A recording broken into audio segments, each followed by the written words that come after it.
One day జగద్గురు కాదు, వందే జగద్గురు. అంటే మామూలుగా సిలబస్లో ఉన్న పాఠాలు చెప్పేవాడిని మామూలు గురువు అంటారు. సిలబస్లో ఉండే పాఠాలతో పాటు జీవిత పాఠాలు కూడా చెప్పేవాడిని సద్గురు అంటారు. ఈ రెండు పాఠాలతో పాటు మనం వెళ్ళిపోయిన తర్వాత కూడా జాతిని మొత్తం ఎప్పటికీ ఎన్ని వేల సంవత్సరాలైనా వయో వర్గ లింగ విభేదాలకి తావు లేకుండా, జాతి కుల మత విభేదాలకి తావు లేకుండా, జాతి మానవ జాతి ఉన్నంత కాలం ఆ మాట కరెక్టేరా అని ప్రపంచమంతా ఎప్పుడైతే అంటుందో వాడిని మాత్రమే జగద్గురు అంటాం. ఆ జగద్గురుకి స్థానం ఇచ్చిన దేశం భారతదేశం, శ్రీకృష్ణ పరమాత్మ. అందుకని అది భగవద్గీత అయింది. It's not a religious text. మీరు ఎనీ స్పిరిచువల్, మనం అధ్యాత్మ జ్ఞానము అన్నాం. ఎవడైతే చిన్నతనం నుంచే స్పిరిచువల్ పర్సనాలిటీగా ఉంటాడో, చిన్నతనం నుంచే అధ్యాత్మ జ్ఞానం నేర్చుకుంటాడో, వాడు పిచ్చి మాట మాట్లాడే అవకాశం లేదు, పిచ్చి మార్గంలో నడిచే అవకాశం లేదు. ఇవాళ దురదృష్టం ఏంటంటే తల్లిదండ్రులు పిల్లలతో టైం స్పెండ్ చేయలేని స్థితిలో ఉన్నారు. కాబట్టి పిల్లలు ఆ మార్గాన్ని వెతుక్కునే ప్రయత్నంలో అదృష్టం బాగుంటే మంచివాడు తగులుతాడు స్నేహితుడు, లేకపోతే దురదృష్టం, అంతే. That's all. నాకు ఒకసారి అనిపిస్తుంది, జంతువులకి ట్రైనింగ్ ఇచ్చినట్టుగానే మన పిల్లలు కూడా అంతే ట్రైనింగ్ ఇవ్వాలి, లేకపోతే వాడు సంస్కారం. మన గుర్తుపెట్టుకోవాల్సిన విషయం, మన ఇంట్లో ఉన్నంతసేపు మన పిల్లలు పేరు కుటుంబం, అదే పిల్లలు రోడ్డు మీదకి వెళ్తే సమాజం. మన ఇష్టం వచ్చినట్టు మన పిల్లలు పెంచుకుంటారంటే కుదరదు మిత్రులారా. వాడు సరిగ్గా జాగ్రత్తగా పెంచకపోతే వాడు బయటికి వెళ్తే వాడు ఒక్కొక్కడు ఎన్ని వందల మందిని వేల మందిని నాశనం చేస్తాడో చూడండి.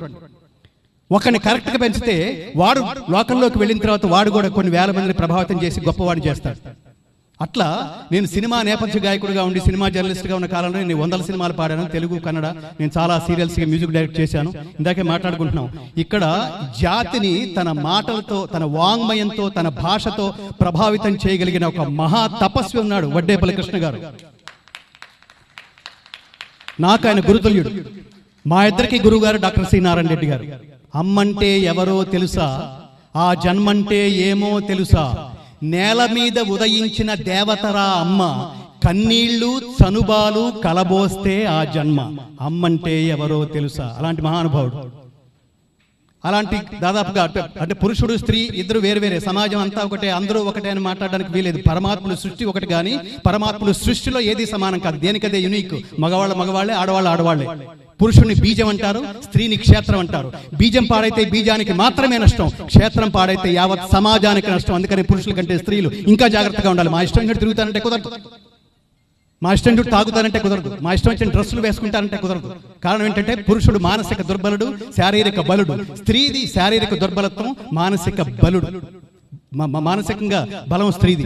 కాబట్టి ఇట్లాంటి కాంబినేషన్లో జాగ్రత్తగా సైకలాజికల్ గా మనం జాగ్రత్తగా ప్రవర్తిస్తేనే సమాజం మనని అనుసరిస్తుంది. యదాచరితి శ్రేష్ఠ తత్తదేవేతరో జనః సయత్ ప్రమాణం కురుతే లోకస్తదనువర్తతే.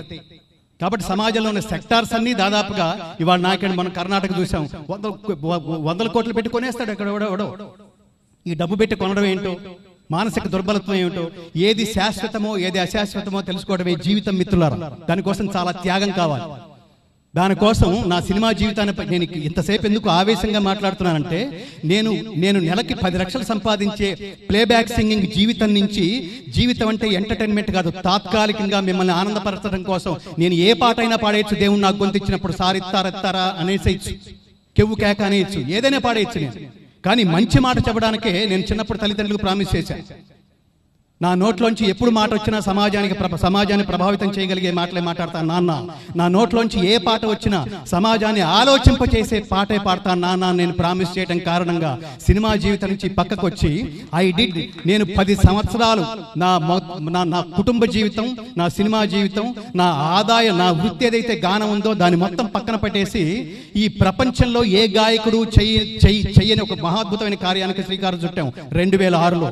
అదేంటంటే సంపూర్ణ భగవద్గీతలోని 700 శ్లోకాలని తాత్పర్య సహితంగా హై ఎండ్ టెక్నాలజీలో మీరు కళ్ళు మూసుకుని వింటుంటే సాక్షాత్తు శ్రీకృష్ణుడు అర్జునుడికి ఉపదేశిస్తున్న జీవన గీతని మీరు ప్రత్యక్షంగా కురుక్షేత్రంలో కూర్చుని వింటున్న అనుభూతి కలిగించే సౌండ్ టెక్నాలజీలో దాన్ని రికార్డ్ చేయడం కోసం లైఫ్ దానికోసం పణంగా పెట్టాం మిత్రులారా.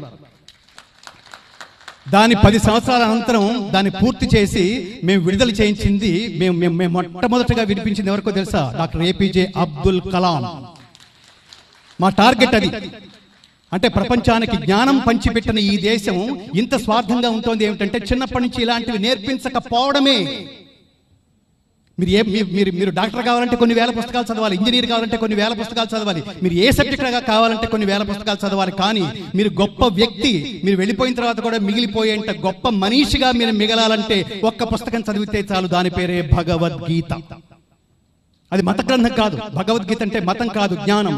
భగవద్గీత అంటే ఉత్తమ జీవన విధాన మార్గం, ఉన్నత వ్యక్తిత్వ వికాస బోధనం. గీత నేర్చుకుంటే రాత మార్చుకున్నట్టే. భగవద్గీత మొత్తం మీద ఎక్కడ ఒక వ్యక్తి పేరు ఉండదు, కృష్ణ ఉవాచ అని ఉండదు, భగవాన్ ఉవాచ అని ఉంటుంది. దాని పేరు ఏమైనా పెట్టుకోండి, మీరు క్రీస్తుని పెట్టుకోండి, మహమ్మద్ ప్రవక్తని పెట్టుకోండి.